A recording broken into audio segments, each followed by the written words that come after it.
révolution tunisienne du 17 décembre à 14 janvier, je peux l'interpréter de la façon suivante. Nous, la classe moyenne, nous, la classe pauvre défavorisée, on ne veut plus sacrifier pour vous. Cette fois-ci, c'est à vous de sacrifier et de financer l'État. Et quand je dis vous, c'est qui? La nomenclature, les riches, les milliardaires, ceux qui sont blanchis par le Nahda. Ils ont pensé les barbes, c'est la même chose.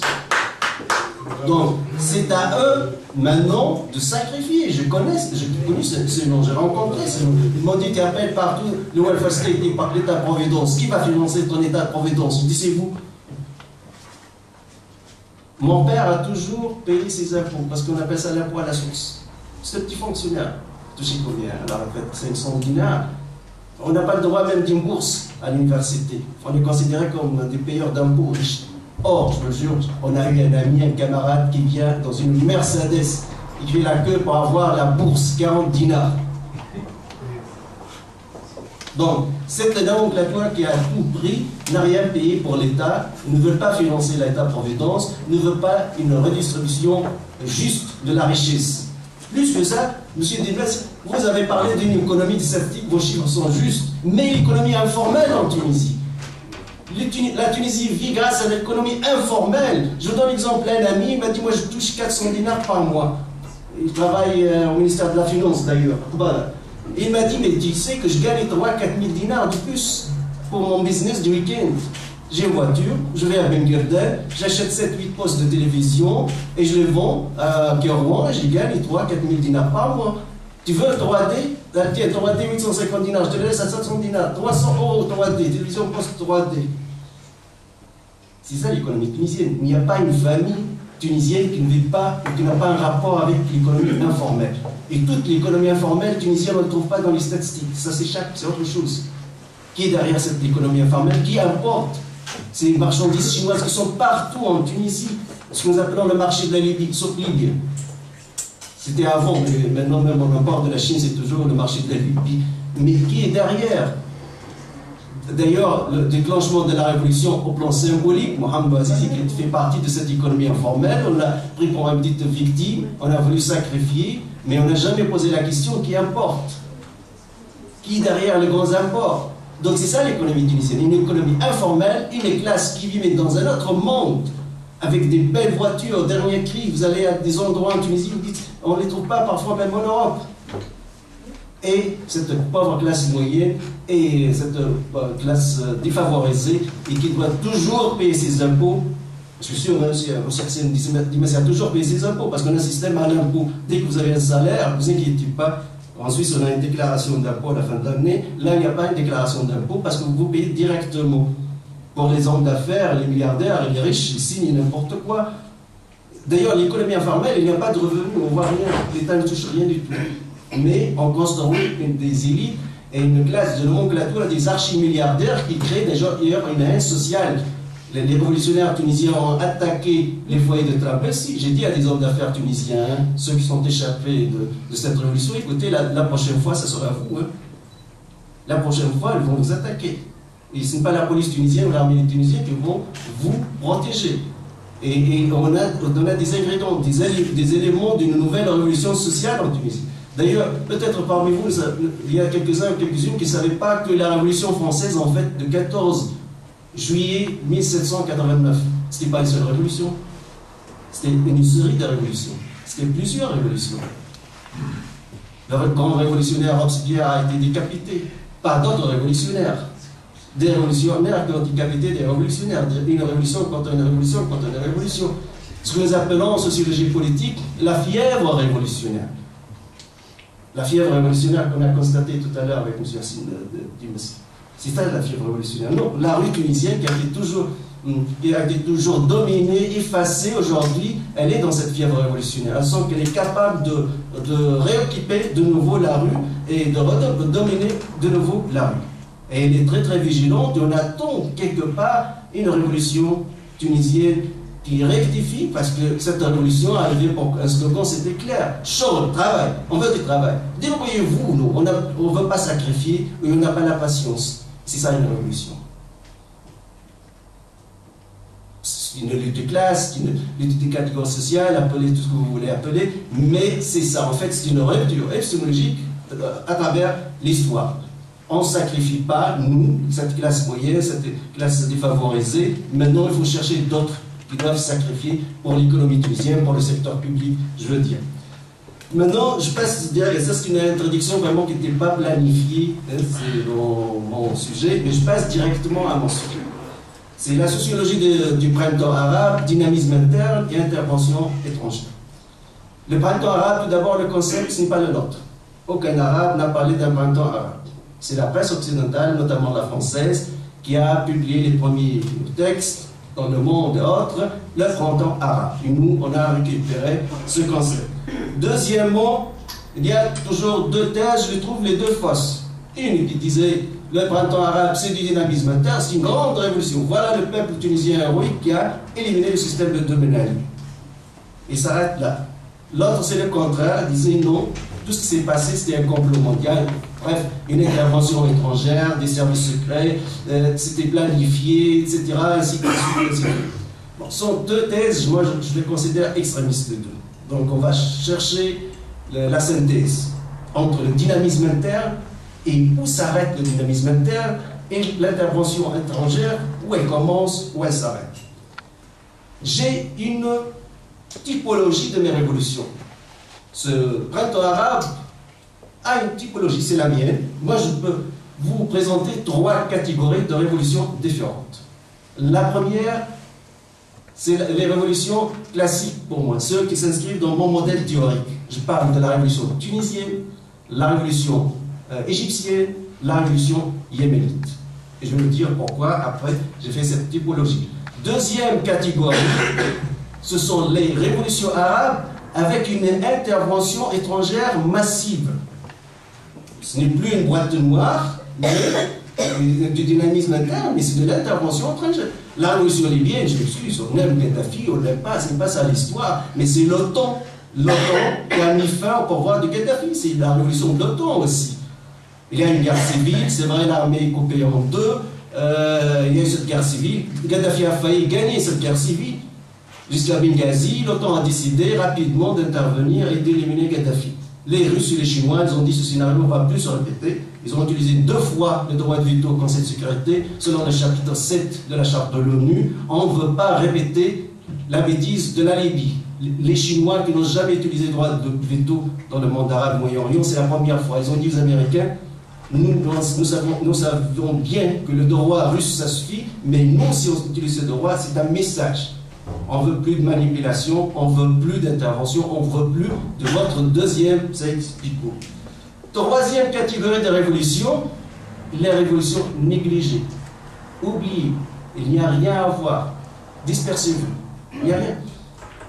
Je vais vous montrer maintenant des images que vous ne pouvez jamais les voir, ni à la télévision belge, ni suisse, ni française, ni la BBC, ni France 24, personne ne veut montrer ces images. Par contre, on a des dizaines et des dizaines de films qui montrent une révolution en Arabie Saoudite. La première révolution qui vient juste derrière la révolution tunisienne, c'est la révolution du peuple romain. On étouffe tout de suite. Donc, on va voir maintenant les images, et c'est en Arabie Saoudite, mais ce sont des images, comme je vous ai dit, interdites. On ne peut pas les regarder que sur le YouTube.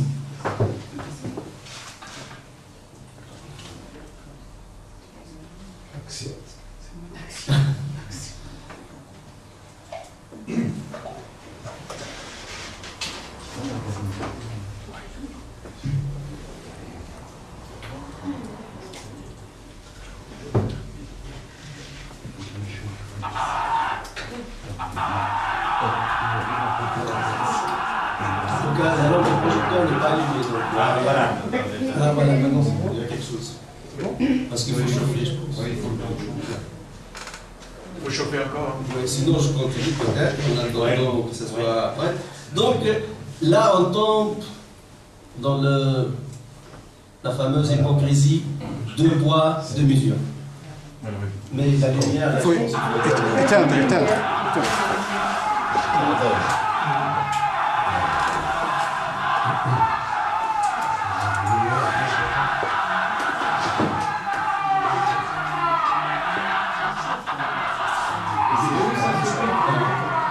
l'Arabie Saoudite. La date, c'est l'organisation. Oui, La date. C'était quand? c'était mais jusqu'à maintenant, hein, c'est les dernières, c'était en janvier. C'est de quel côté de la Ça, janvier 12. Bon, c'est la partie. On va parler justement de ça. C'est le chiite. Ouais.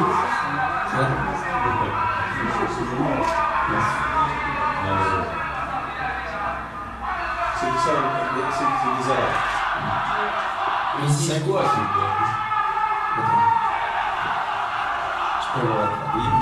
On disait justice contre Naïf, qui était le ministre de l'Intérieur, parce qu'il a assassiné des jeunes. Et peut-être, puisqu'on a commencé, on finit avec les vidéos, on passe dans la deuxième vidéo. C'est le poète qatarien Ibn Dhib, qui a valorisé, c'est un poète qatarien qui a valorisé dans son fameux poème Le Jasmin, nous sommes tous la Tunisie, il a valorisé la révolution tunisienne, il dit vous êtes notre modèle, on doit vous suivre et j'espère que le Qatar suit la Tunisie aussi.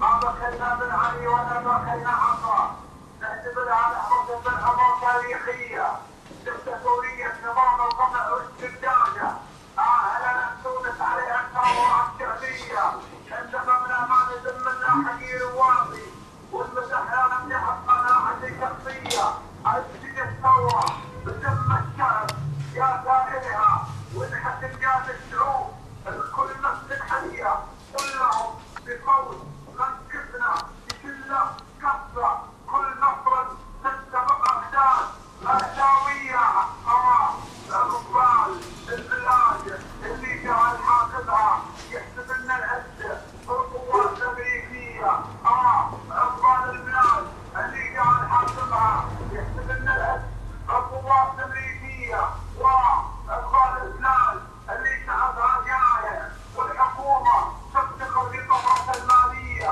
وأفغان البلاد اللي اغتنام مواطن مع الجنسية وتصبح مع الجنسية وأفغان النظام القمعي المشوار لا بد وانتو عبيد المسعى الذاتية ولا بد والشعب ما يدري قيمة نفسه لا ينقذ وراء كل عرض الجنسية ليه؟ ما يختار حاكم بالبلد يحكم له يتخلص من نظام السلطة الجبرية علم اللي مرضي نفسه وبدع الشعب بكره يجلس بدار واحد الكرسية علم اللي مرضي نفسه وبدع الشعب بكره يجلس بدار واحد الكرسية تعال حسبنا الوطن تسمع واسمع يالا هذا وطن الشعب وابقى درب الشعبية راشدوا وفرق واحد الكرسية الواحد كلنا نونس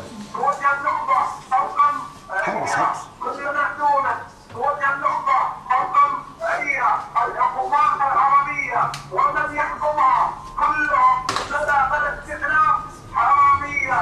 السؤال اللي يؤلف فكرة المتسائل لم يتم إجابته من كلمة رسمية تشملها الثورة النظام كل أشياء سابقة دولة القانون والتنمية سابقة الثورة القانون. Voilà. Donc c'est fini, merci beaucoup. J'ai mis les deux ensemble pour qu'on n'éteigne pas à chaque fois la lumière et on n'allume pas, etc.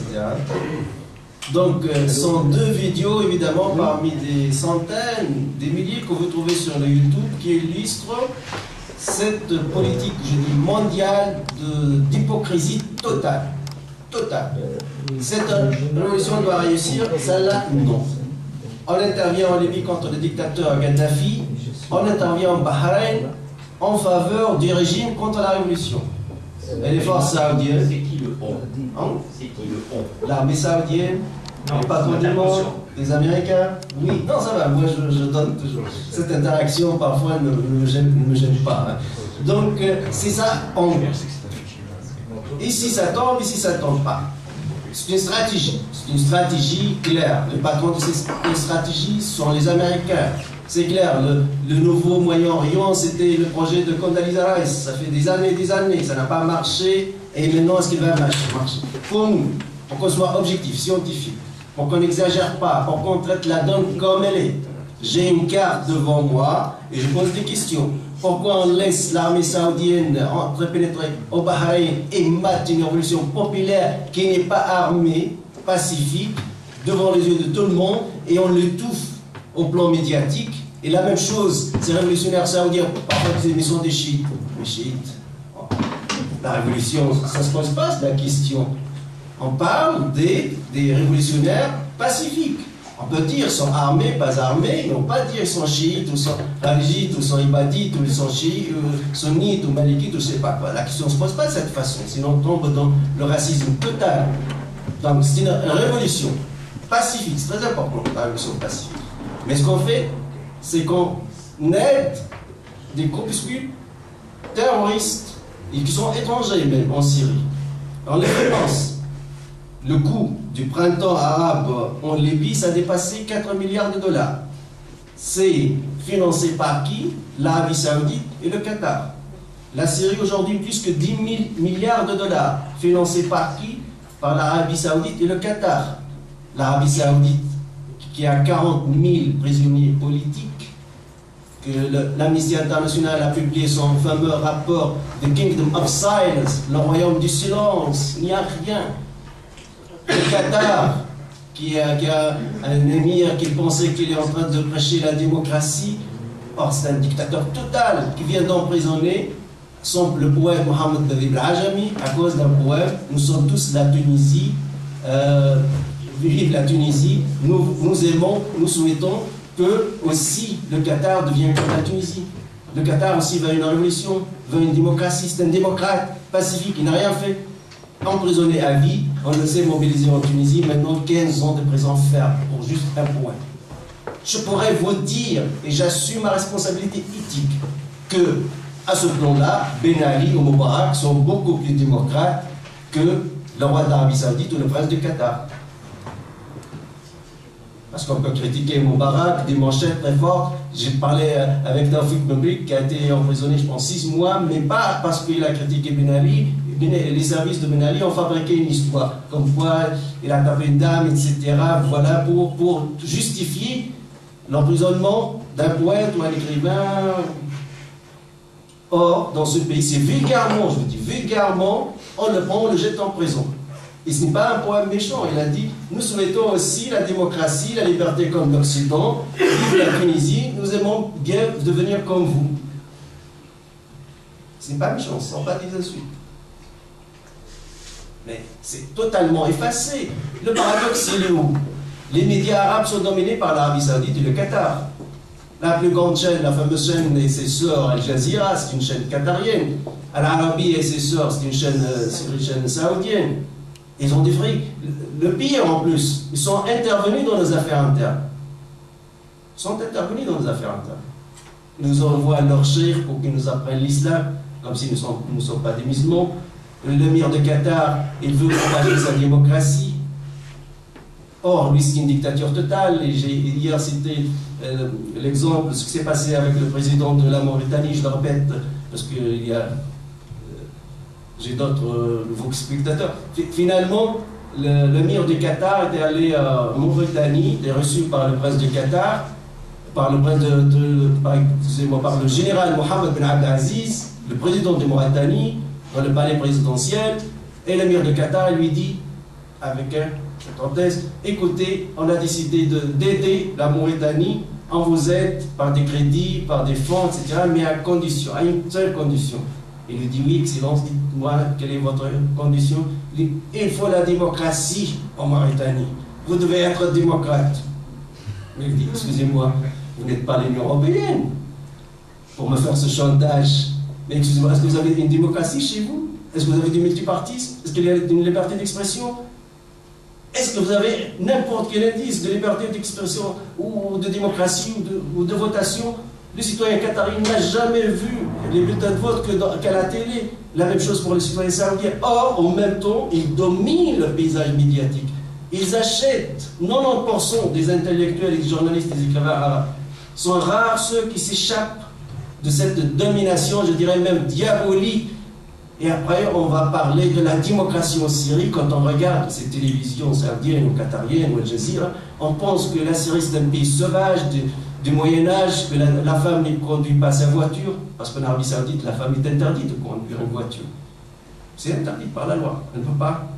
Or, ce que je savais, moi, la société syrienne est très, très développée, c'est une société laïque, etc., très développée. Mais c'est vrai, c'est une dictature, on ne défend pas les dictatures. Mais ceux qui financent cette guerre aujourd'hui en Syrie, ce sont ces deux pays, avec un coût très élevé, 10 milliards de dollars, et comment? En recrutant des mercenaires et des djihadistes et des terroristes partout dans tout le monde entier, y compris de la Tunisie. Ils trouvent un jeune Tunisien désespéré, on lui offre 3 000 $, un billet d'avion à Istanbul, puis l'autre vers Halab, et voilà 6 000 à 7 000 $ dans la poche, évidemment, devient terroriste.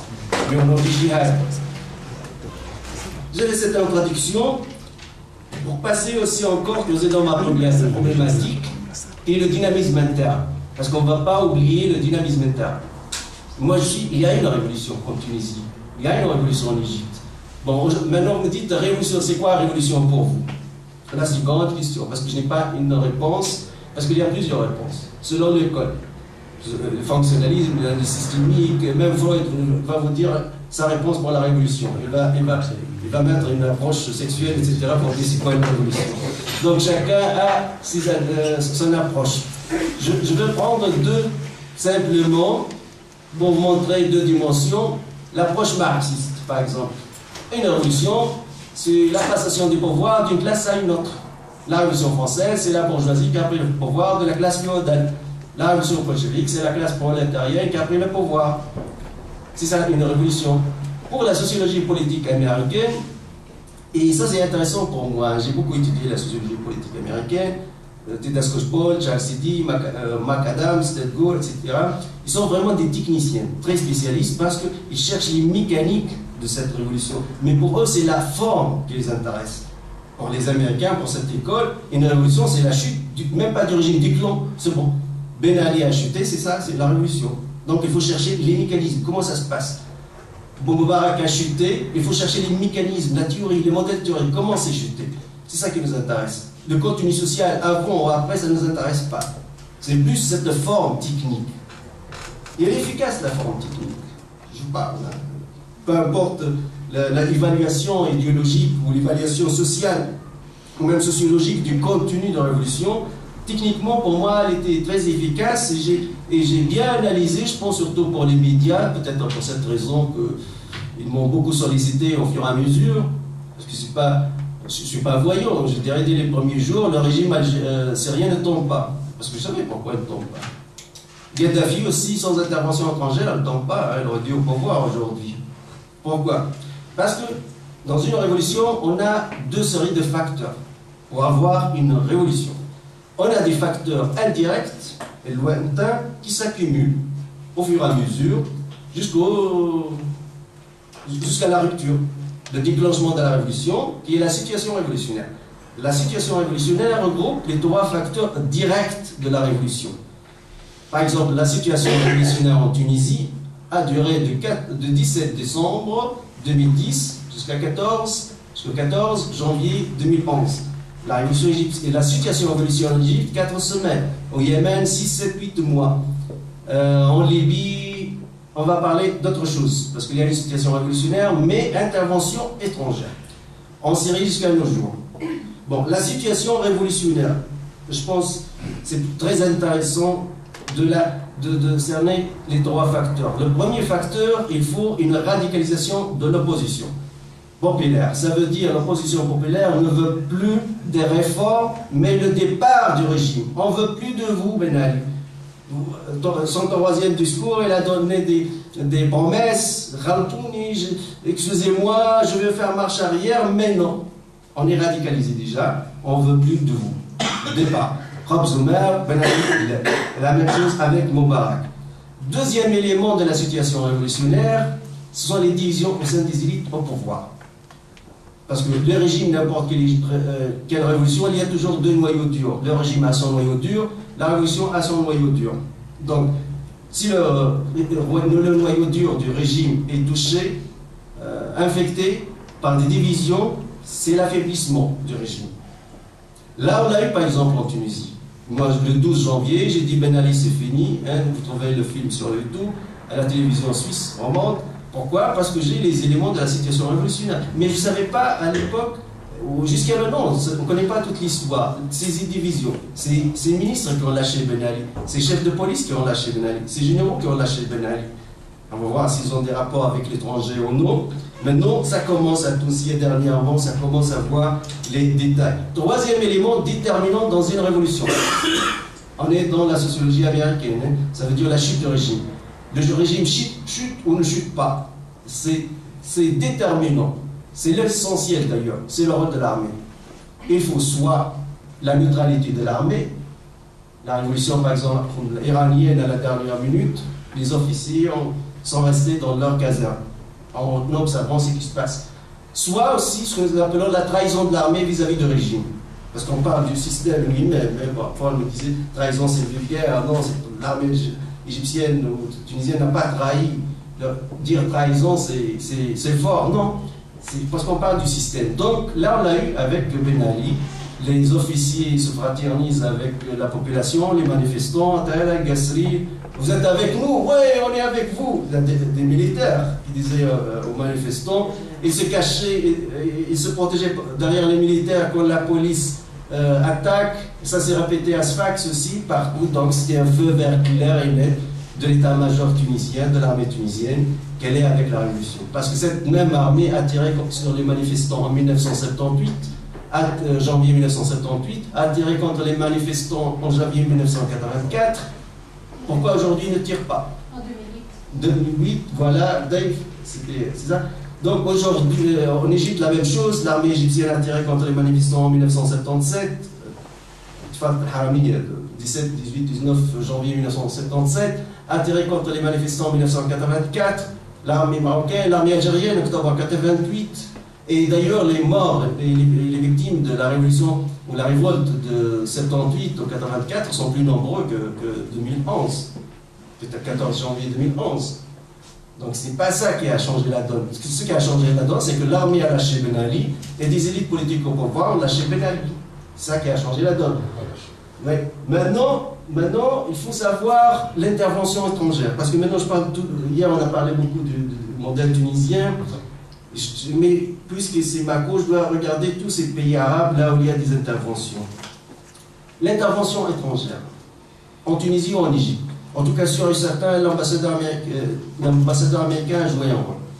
On ne laisse pas un pays comme l'Égypte, surtout, sans contrôler. Sans assistance. Oui, c'est comme Obama, pendant les manifestants, il a dit intégralement: il faut que la démocratie règne en Égypte et les frères musulmans ont le droit aussi de gouverner. Cependant, Moubarak il était au pouvoir aussi. C'est sa déclaration. Les documents de Wikileaks parlaient de révolution dans le monde arabe, parlaient d'une collaboration avec les islamistes, les frères musulmans et l'administration américaine, que les islamistes sont prêts à respecter les lois de marché et les intérêts américains. Ce sont les documents de Wikileaks.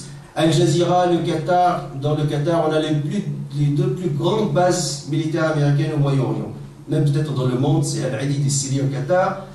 Et Al Jazeera aussi se trouve à côté. Et Al-Qatar et Al Jazeera ont mis le paquet dans ces révolutions du monde arabe. Et évidemment en faveur de la politique, de la stratégie américaine, parce que je n'ai jamais pensé, je ne penserai jamais que le Qatar a sa propre stratégie dans ce monde. Ce sont des payeurs. Faire chuter Gaddafi, ça coûte 4 milliards de dollars. Le contribuable américain n'est pas prêt dans cette crise mondiale à payer 4 milliards de dollars pour la Syrie. La même chose, de faire chuter Bachar, ça coûte 10 milliards de dollars, parce que maintenant le contribuable américain n'est pas prêt à payer cette somme. Si le Qatar, l'Arabie Saoudite est prête à payer, pourquoi pas? D'ailleurs, pour l'histoire, l'Arabie Saoudite a payé pour la CIA, pour ses opérations en Amérique latine, les Contras, pour financer les contre-révolutions au Nicaragua et dans l'Amérique latine. La CIA a besoin des fonds, le contribuable américain ne donne pas ses fonds. Hein. Alors on cherche chez qui? Chez nos amis dictateurs arabes, où il n'y a pas de parlement. Ils sortent en pays pour les opérations de la CIA en Amérique latine. C'est connu. Aujourd'hui, le Qatar et l'Arabie Saoudite payent aussi pour ces opérations, parce que nous, on est dans une crise et le contribuable américain n'accepte pas d'ailleurs ça. Donc c'est à ces dictatures de payer ces guerres. Au Bahreïn, la révolution, ça ne marche pas. Il ne faut pas avoir une révolution. Mais jusqu'à nos jours, la population de Bahreïn, c'est entre 70 et 80% des chiites. Si 70-80% de la population disait non au pouvoir, on ne va pas aider ce pouvoir militairement et par des forces saoudiennes. Après, on se demande, il va où ce printemps arabe? Et la révolution saoudienne, on ne parle pas, c'est interdit. Je vous ai montré des images interdites. Il ne faut pas savoir, il ne faut pas que l'opinion publique occidentale ou autre sache qu'il y a des manifestations massives en Arabie Saoudite. Il y a une dictature totale. Mais on ne touche pas. C'est une manne pétrolière, ce sont des intérêts, on les protège pour nos intérêts. Or, on doit déclencher. On élimine Gaddafi, on essaie d'éliminer Bachar. Si on n'arrive pas, parce que les Chinois et les Russes ont compris, donc ils vont stopper. La donne aujourd'hui, le printemps arabe est stagné, il y a une stagnation, c'est fini. Aujourd'hui, on cherche des solutions pacifiques en Syrie, entre les grandes puissances, la Russie et les États-Unis d'Amérique. Pour la Tunisie, c'est un laboratoire, on va voir ça va donner quoi. Pour l'Égypte, moi je pense, je suis pour ceux qui pensent, et évidemment, nous on pourrait aussi commettre on pourrait ne pas être juste. Hein? On est des politologues, on n'est pas des scientifiques, 1 plus 1 égale 2, hein? C'est une approche.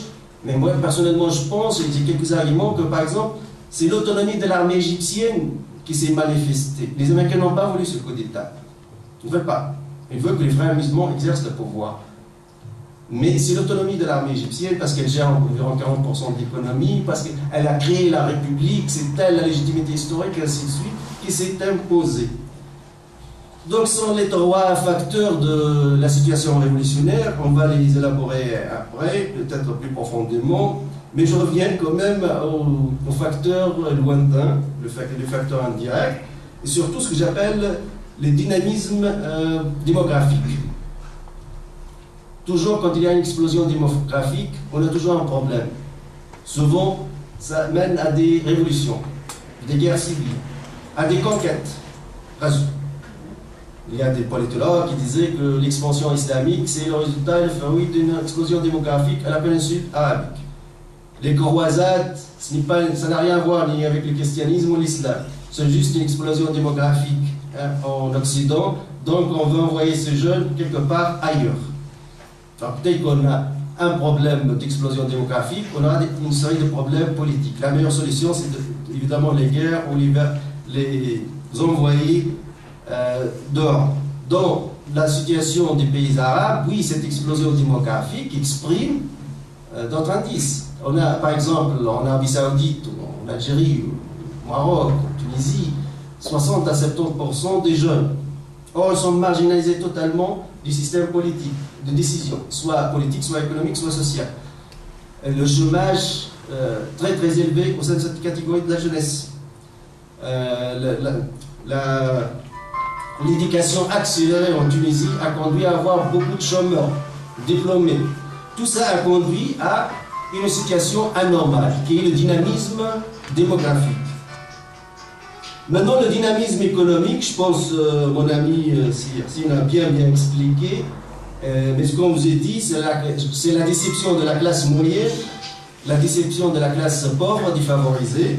C'est accumulé, c'est accumulé, c'est acclimé, oui, c'est explosé, et c'est attendu. Personnellement, oui, j'ai quelques vidéos dans des chaînes de télévision, je dirais, le monde arabe ne va pas continuer de cette façon. Il y aura des révolutions. Comment on va commencer par qui? J'ai toujours dit que l'Égypte, ce sera le premier. Pour être vraiment sincère avec moi-même, je n'ai pas pensé que c'est la Tunisie. Mais j'ai toujours pensé à l'Égypte. Donc le déclin de la classe moyenne, que la Tunisie est en train de vivre, ou l'Égypte. L'Égypte, c'est fini, c'est disparu la classe moyenne, ceux qui connaissent l'Égypte. Tout ça a conduit à cette accumulation aussi du dynamisme économique. Les facteurs lointains, évidemment le dynamisme culturel et intellectuel. On a des journalistes rebelles, on a de plus en plus des blogueurs rebelles, les nouvelles technologies, le Facebook, le Twitter au pays de Golfe arabe, le Facebook au Maghreb et en Égypte, les chaînes par satellite, même que ce soit Al Jazeera, une chaîne possédée par un dictateur, mais dès qu'on parle de l'opposition, les gens les regardaient. Donc il y a eu un nouveau dynamisme intellectuel, dynamisme médiatique, où pour la première fois, avec ce que j'appelle la révolution technologique, des moyens de communication, les États ne contrôlent plus l'information. Parce que faites attention, les États contrôlent toujours les informations, que ce soit en Occident ou en Orient. Parfois la façon change, le degré change. Mais la vraie réalité, c'est que les États contrôlent l'information. C'est pour cela que les agences de presse sont souvent publiques, étatiques. Et tous les États, que ce soit en Occident ou en Orient, ont toujours leur chaîne publique. Et on fait attention aux chaînes privées et le contrôle. Actuellement, par exemple, à titre d'exemple, d'une expérience personnelle, les meilleures libertés d'expression dans le monde entier, je pense, sont en Tunisie. On trouve nulle part dans notre pays. Ni en Belgique, ni en Suisse, ni en France. Et j'ai mes arguments. Et en tout cas, j'ai mon expérience personnelle. Parce que là, en Tunisie, dans les plateaux, les chaînes, vous pouvez dire tout ce que vous voulez. Bon, ça dépend de la chaîne, mais dans l'espace géographique de la Tunisie, on a 12 ou 15 chaînes. Vous pouvez critiquer le Qatar, l'Arabie Saoudite, Israël, les États-Unis d'Amérique, la France, l'Iran, le wahhabisme. Il n'y a pas de raison d'État, par exemple. Moi, ce soir, je suis à la télévision belge, j'ouvre le dossier de Mohamed Ibrahim, le poète qatarien, ou le problème des manifestations en Arabie Saoudite. Le rédacteur en chef me dit, excusez-moi, vous savez, on a des rapports, parce que j'ai vécu cette expérience, mais pas avec la télévision belge, avec une autre télévision occidentale. Donc, on heurte les intérêts. En Tunisie, par exemple, aujourd'hui, on n'a pas même la raison d'État pour les médias. Il n'y a pas. L'ambassadeur qatarien, je ne sais pas, il écrit ses rapports, le Saoudien la même chose, l'Américain la même chose, le Français la même chose. C'est un pays incontrôlable au plan médiatique. C'est cette liberté totale, mais bon, totale, mais il y a le financement, il y a le fric dedans. Ça veut dire les limites de la censure viennent du fric. C'est pour cela que je trouve bien en Tunisie, parce que Nada, par exemple, a ses chaînes de télévision. Nada se plaint tout le temps qu'elle est marginalisée à la télévision publique, etc. Mais elle a créé 6 ou 7 chaînes de télévision. Si le peuple tunisien ne veut pas regarder ces chaînes, ce n'est pas la faute du peuple tunisien. Elle ne peut pas se plaindre, parce qu'elle a ses propres chaînes de télévision. On n'a jamais demandé d'où vient l'argent, comment on crée rapidement ces chaînes de télévision, ces journaux, etc. Où on trouve le fric, parce que un journal, une chaîne de télévision, c'est avant tout une entreprise commerciale, il faut le fric. Donc le dynamisme politique, c'est toujours dans les facteurs lointains, c'est aussi l'apparition de la radicalisation de l'opposition politique tunisienne. On a toujours une opposition légale, légitime, qui collabore avec le Ben Ali, et une autre radicale. Et comme disait mon ami suisse Hans-Peter Ecclesi, il a une théorie, une belle théorie, la fermeture du système politique conduit à la radicalisation de l'opposition. Si le système politique ne négocie pas, l'opposition se radicalise au fur et à mesure. Autant qu'il se ferme, autant que l'opposition se radicalise. Et évidemment, certains partis politiques tunisiens qui ne sont pas légaux et légitimes ne veulent plus la négociation avec Ben Ali et ils ont prêché son départ. D'ailleurs, le 14 janvier, on trouve par exemple Hamal Hamem, il faut le dire, il était le seul politique, en tout cas chef politique, en prison, détenu au ministère de l'Intérieur. Le 14 janvier, Hamal Hamem était en prison. 2011. 2011, bien sûr, moi je parle de la Révolution. Il était en prison. Donc, ce sont des nouvelles élites politiques qui ne sont pas classiques et qui veulent aujourd'hui la radicalisation, le départ du régime. Mais le régime est responsable de leur radicalisation parce qu'il n'a pas négocié, il ne s'est pas ouvert vis-à-vis de cette opposition. Et ça, c'est une règle générale. Hein. On ferme les portes, évidemment, on se radicalise. Le dynamisme social, évidemment, on a eu l'apparence des mouvements sociaux.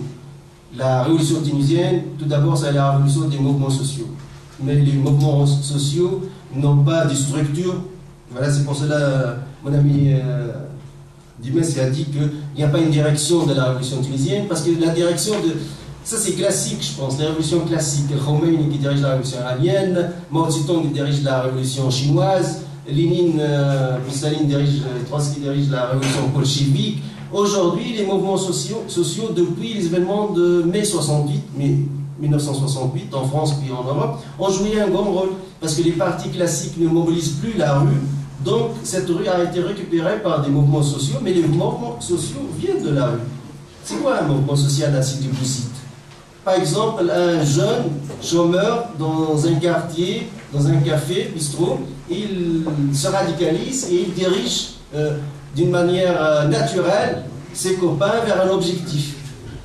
Ce n'est pas un parti politique, il n'a pas une structure, il n'a pas d'argent, il n'a pas de fric, mais il arrive à mobiliser. C'est ça un mouvement social. Ça sort de la société, il n'est pas structuré, il n'est pas légitime, rien du tout, mais il a une capacité de mobilisation énorme. Et ce sont les mouvements sociaux qui ont déclenché la révolution tunisienne. Un petit rappel aussi historique, 99% des martyrs et des blessés de la révolution tunisienne sont soit chômeurs, soit ouvriers. Il n'y a pas d'avocat, il n'y a pas de professeur universitaire, il n'y a pas des Tunisiens immigrés à l'étranger comme moi. Oui, c'est ça, c'est leur révolution. C'est pour cela que j'ai dit, mais c'est leur révolution. En tout cas, les noyaux durs, ceux qui ont suivi bien cette révolution. Aussi, techniquement, le noyau dur de la révolution tunisienne, à mon avis, au plan régional, c'était El Ghasri. Parce qu'il y avait les événements de Daïf, la Tunisie ne s'est pas solidarisée avec Daïf, donc il y a eu l'événement de Sidi Bouzid. Et quand Mohamed Bouazizi a mis fin à sa vie, c'est suicidé à cause de l'économie de marché, là, parce qu'il n'a pas... Là, par exemple, Sidi Bouzid s'est solidarisé avec lui, parce qu'il y a un lien tribal. Or, avant lui, à Monastir, où il n'y a pas un lien tribal, un autre jeune qui a fait la même chose, mais personne n'en parle, parce que les gens de Monastir l'ont laissé tomber. Pourquoi? Parce qu'il n'y a pas ce lien tribal qui existe à Sidi Bouzid. Ben Ali, en tant que fin technicien, c'est un technocrate d'ordre. Tout d'abord, il n'est ni philosophe, ni juriste, ni politologue. C'est un policier, technicien d'ordre, et très intelligent dans son métier. Il a dit il ne faut jamais que la révolution quitte la sphère de Sidi Bouzid. Parce qu'on a étoffé celle de Daïf, parce que Daïf était seul. C'est resté seul. Donc Sidi Bouzid va rester seul. Mais les jeunes de Tel Ghasri, qui est notre lien tribal, on appelle ça fashish, ont décidé autrement. C'est juste à côté, eux aussi, ils ont le ras-le-bol de cette classe moyenne et pauvre, et ils veulent se manifester. Donc, les premiers martyrs, et d'un coup, c'était un bras de fer entre Ben Ali et les fascistes. Donc, utiliser même un terme tribal. Parce que c'était un moyen de mobilisation très fort. Et Ben Ali était plus dur avec cette région que toutes les autres régions. Vraiment, le nombre des martyrs et des blessés s'était concentré à Tella et El Ghasri. Pourquoi? Parce qu'ils se sont solidarisés avec Sidi Bouzid. Parce qu'après Tella et El Ghasri, qu'est-ce qui va se passer?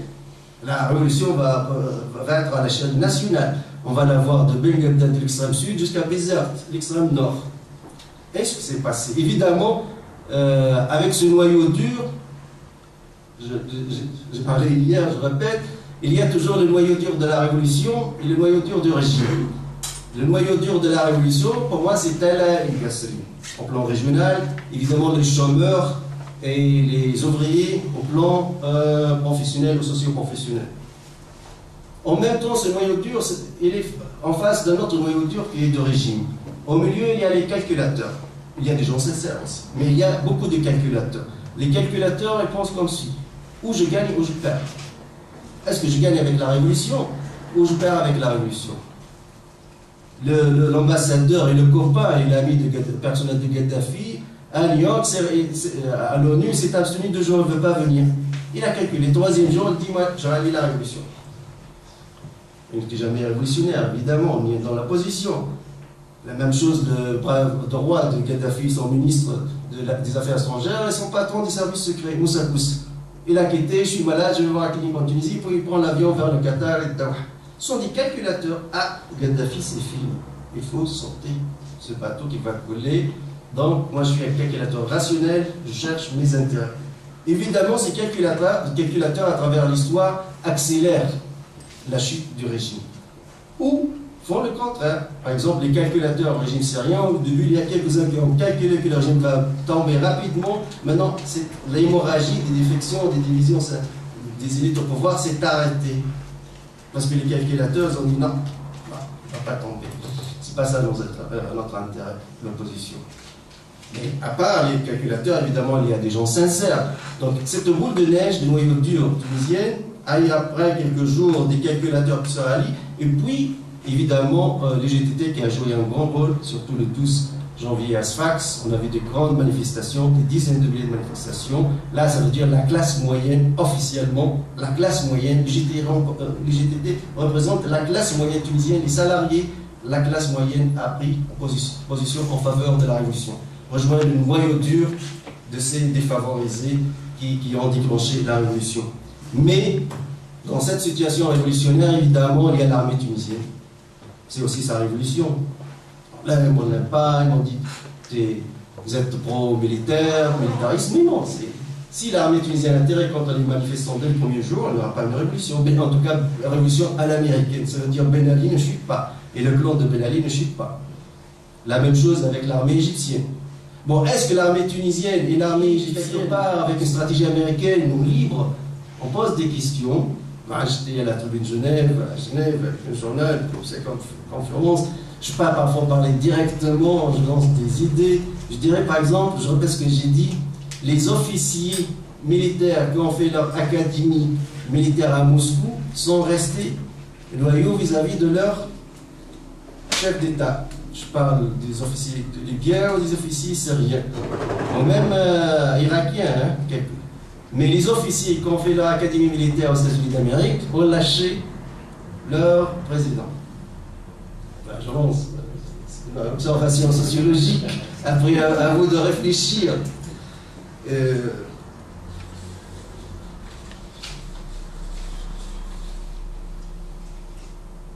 Donc, toujours, le rôle de l'armée, j'aimerais bien parler, puisque j'écris beaucoup sur les armées, de la sociologie de l'armée, c'est très important. Par exemple, l'armée tunisienne, c'est une armée nationale populaire, comme l'armée algérienne ou l'armée égyptienne, ça veut dire le service militaire est obligatoire. Donc, n'importe quel citoyen ou n'importe quelle famille a quelques-uns dans sa famille qui a passé par l'institution militaire. Et ça rapproche les institutions militaires de la population. Parce que finalement, c'est une armée populaire, nationale. Par exemple, l'Arabie Saoudite, elle n'a pas une armée populaire nationale, c'est une armée mercenaire. Je suis à l'armée parce que j'ai un salaire, parce que je suis officier ou soldat. Je travaille à l'armée. Si je ne travaille pas à l'armée, jamais je dois passer par l'armée. Et sociologiquement aussi parlant, les révolutions arabes toujours ont peur, ou les monarques arabes ont toujours peur des militaires. Parce que l'armée égyptienne, quand le roi Farouk des années 30 a élargi la base sociale de l'armée égyptienne en recrutant des officiers de la classe pauvre et moyenne, Nasser et ses officiers libres, il y a eu la révolution coup d'État militaire en 1952. Mais par exemple, le coup d'État 1952 en Égypte, c'était un coup d'État militaire, mais le résultat social, c'est très profond par rapport à la Tunisie ou l'Égypte, parce que Nasser a nationalisé, a dépossédé une classe des bachas, a donné de l'argent, elle a pris des terres des uns, les a donnés aux autres, etc., malgré que c'était un mouvement militaire. Mais l'essentiel pour nous, c'est que les monarchies arabes ont toujours eu une vigilance ou un méfi des armées, des officiers.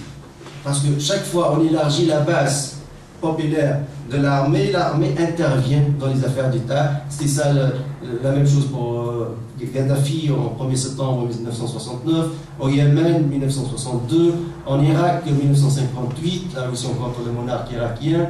Et par exemple, c'est pour cette raison l'Arabie Saoudite, qui a un PNB plus que 550 milliards de dollars par an, et pourrait avoir une armée la plus puissante au Moyen-Orient, mais ne veut pas.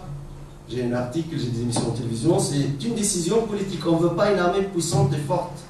Parce qu'une armée puissante et forte, elle va se retourner un jour contre nous. C'est un compte en pouvoir vis-à-vis de la famille royale.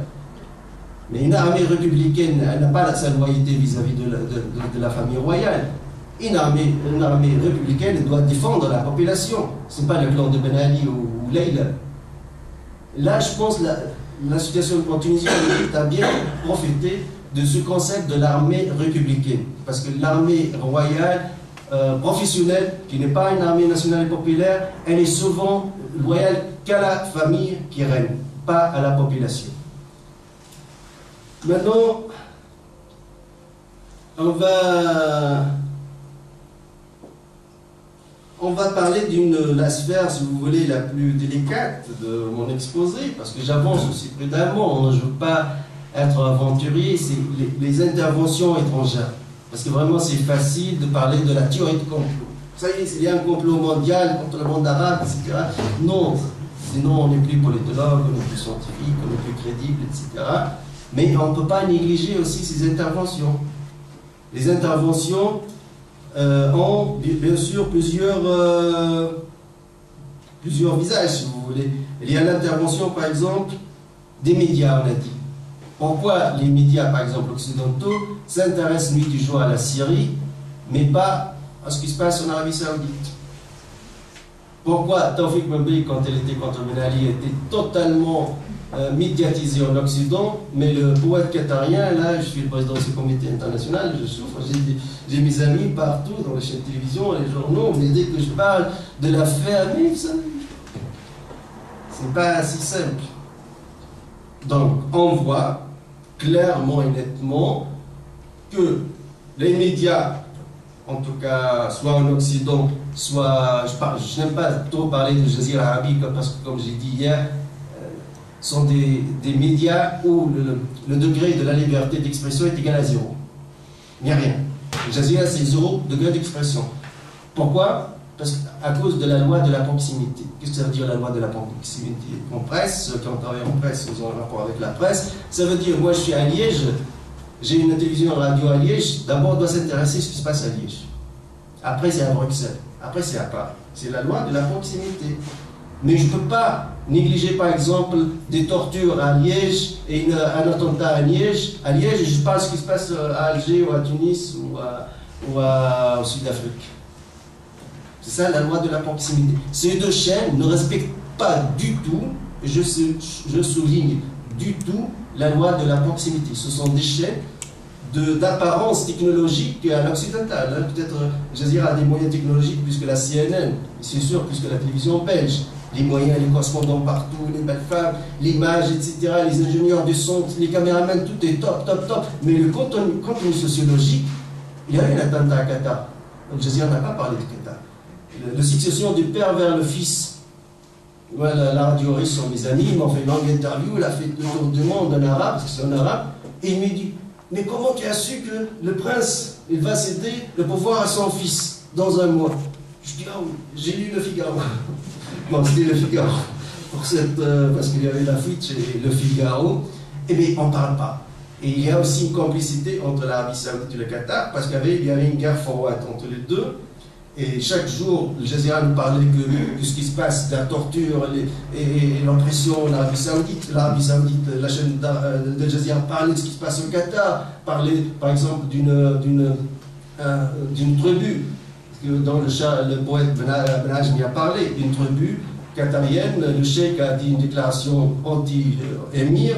Ah, vous avez dit ça? Alors toute la tribu vous donner vos passeports. Je confisque vos passeports, vous n'êtes plus qatarien. Vous n'êtes plus qatarien, vous rendez les passeports. C'est ça qu'il a dit le poète. Vous dormez avec une nationalité, vous revenez son nationalité. Il a dit le poète là, tout à l'heure. Donc, il faut être sincère. Je défends toujours l'éthique scientifique de Max Weber. Ce n'est pas l'éthique de politique. Je ne suis pas politicien, je suis politologue, je dis c'est l'éthique scientifique. Donc, il faut vraiment la défendre jusqu'au bout. Ça veut dire sont des dictatures totales et des chaînes qui n'ont aucun degré de liberté d'expression. Loin.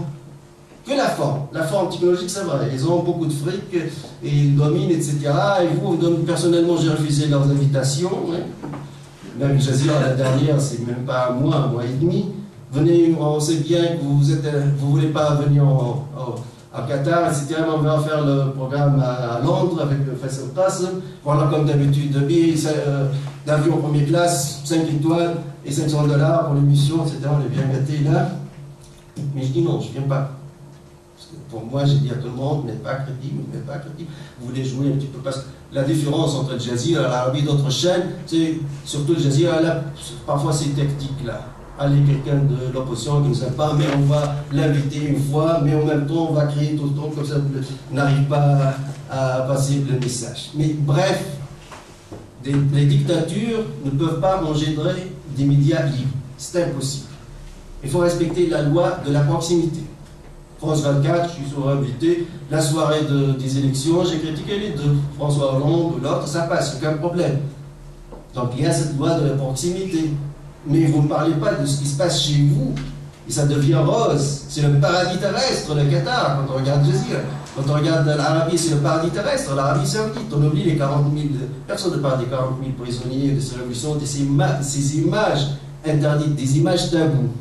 Là, on est face à des dictatures qui ont de l'argent, qui manipulent, qui achètent, mais ils ne peuvent pas changer la donne. Alors, rapidement, maintenant, si c'est un sujet un peu sensible aussi, y a-t-il un projet américano-qatarien avec les frères musulmans de s'installer au pouvoir ou d'installer les islamistes au pouvoir?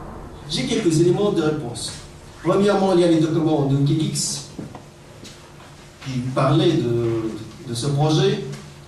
Parmi ces projets, par exemple, un document de Wikileaks qui disait que le directeur d'Al Jazeera, la chaîne possédée par l'émirat de Qatar, Waddah Khaufa, rencontre chaque matin l'officier de la CIA, de l'antenne CIA à Doha, afin de prendre les directives. C'est un document de Wikileaks. Mais c'est sûr, Al Jazeera se trouve entre deux grandes bases militaires américaines à Doha. Elle n'a pas une autre politique étrangère quand même différente de ces deux bases militaires. Parmi les documents aussi, on a un document qui est un enregistrement, qui est sur YouTube, je l'ai publié même sur ma chaîne YouTube, discussion entre le patron du Mukhabarat des services secrets égyptiens, Ammar Soleiman, et Gaddafi. Gaddafi, apparemment, il enregistre pour tout le monde. Hein. Oui, c'est... Alors il lui dit, Ammar Soleiman, qu'on est conscient que les Américains et les frères musulmans complotent contre nous, ils ne veulent plus aujourd'hui de nous, ils veulent que l'islamisme soit au pouvoir. On a là sur YouTube. Autre argument, le chef de la police de Dubaï, qui est un Émirati, Rahi Khalfa.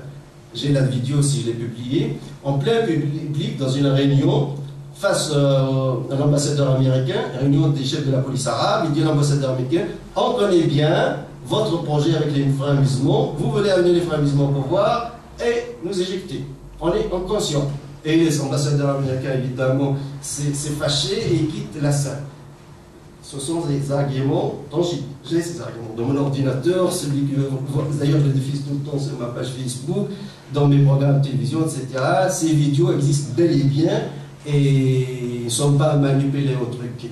Donc, là, ça pose des questions, évidemment, pour conclure. Finalement, c'est quoi la démocratie ou le projet des mouvements islamistes, les frères musulmans, par exemple?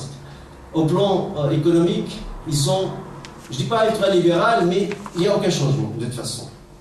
Au contraire, en Tunisie, M. Dimas, il connaît beaucoup plus que moi, on n'a plus privatisé, on n'a plus libéralisé les prix qu'avec Ben Ali. D'un coup, les prix ont doublé. Hein. Le kilo de viande d'agneau, c'est symbolique, c'est à côté des dinars en 2010. Aujourd'hui, il y a 23 dinars. 26. Oui, chacun c'est libre. Je dis bientôt 30, 40. Il n'y a pas de limite. Le chef de Nader Al-Nouchi, comme le chef de Frères musulmans en Égypte l'a dit, nous on est pour l'économie de marché, mais l'économie de marché, attention, c'est très important.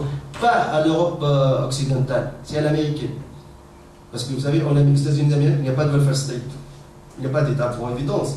Vous avez du fric, vous pouvez étudier dans une université, vous n'avez pas de fric, vous n'étudiez pas. Vous avez du fric, vous pouvez être hospitalisé, vous n'avez pas de fric, vous pouvez crever devant l'hôpital, on s'en fout, c'est pas notre affaire là. Si vous trouvez une église ou une mosquée ou je sais pas, la bienfaisance, ça c'est une autre chose. D'ailleurs, les frères musulmans ont beaucoup utilisé la bienfaisance, surtout en Égypte. J'ai bien travaillé les frères musulmans en Égypte, c'est parce qu'ils remplaçaient toujours l'État-providence. Où l'État-providence, où l'État est présent, les frères musulmans sont là. Vous allez chez un docteur égyptien normal, vous payez 100 livres égyptiens. Vous allez chez un docteur des frères musulmans, vous payez un seul livre égyptien. C'est symbolique. Alors moi je vote pour les frères musulmans. Donc l'État est absent et évidemment ces mouvements qui occupent l'espace. Je m'excuse parce que J'ai dépassé l'heure, je pense. Eh bien, merci beaucoup.